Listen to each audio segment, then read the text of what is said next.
ഓണമെന്നാൽ മലയാളിയുടെ മനസ്സിൽ ആദ്യം ഓടിയെത്തുന്നത് സദ്യയാണ്.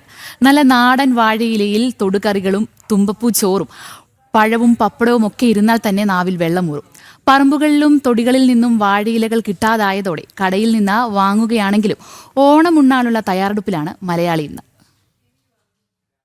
ഓണസദ്യ എന്നാൽ മലയാളിയുടെ മനസ്സിൽ ആദ്യം തെളിയുന്നത് തൂശനിലയിൽ വിളമ്പിയ വിഭവസമൃദ്ധമായ സദ്യയാണ്. അതിനാൽ ഓണക്കച്ചവടം ലക്ഷ്യമാക്കി നിരവധി വാഴയില വിൽപ്പന കടകളാണ് തിരുവനന്തപുരത്ത് പ്രവർത്തിക്കുന്നത്.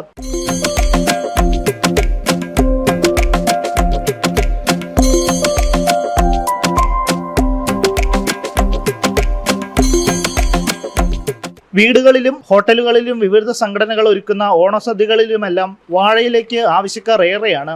സാധാരണ 3 രൂപ 4 രൂപ, ഇപ്പൊ അത് 8 രൂപയായി വില. ഓണസമയമാകുമ്പോഴത്തേക്ക് ചെറിയ വ്യത്യാസം ഉണ്ടാവും. വീടുകളിലെ ഓഫീസുകളിലെല്ലാം ഓണാഘോഷ പരിപാടിയൊക്കെ എല്ലാം വാങ്ങിക്കാറുണ്ട്. പിന്നെ കല്യാണത്തിന് വേറെ പാല് കാച്ചി അങ്ങനെയുള്ള ചെറിയ ചെറിയ ആവശ്യങ്ങൾക്കെല്ലാം വാങ്ങിക്കാറുണ്ട്. ഓണത്തോടനുബന്ധിച്ച് ആവശ്യക്കാർ വർദ്ധിച്ചതോടെ ഒരു ഇലയ്ക്ക് 2 രൂപ മുതൽ 3 രൂപ വരെയാണ് കൂടിയത്. കീറാത്ത ശുദ്ധവും വൃത്തിയുമുള്ള ഇലയൊന്നിന് 8 രൂപയാണ് വില. തമിഴ്നാട്ടിൽ നിന്ന് എത്തിക്കുന്ന ഇലകൾ വൃത്തിയാക്കി കെട്ടുകളാക്കിയാണ് വിപണിയിൽ എത്തിക്കുന്നത്.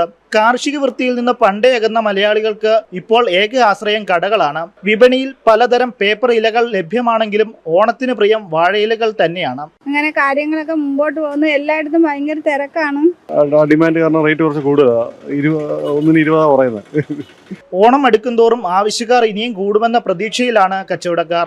മലയാളിയുടെ ഓണസദ്യയുടെ രുചിക്കൊപ്പം തൂശനിലയും വിപണിയിൽ സജീവ സാന്നിധ്യമാണ്. ഓണസദ്യക്ക് മലയാളികൾക്ക് ഇല നിർബന്ധമാണ്.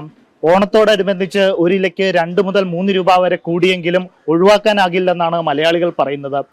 ക്യാമറാമാൻ അനന്തു ബി നായർക്കൊപ്പം ജ്യോതിഷ് ജനാർദ്ദനൻ, ജനം, തിരുവനന്തപുരം.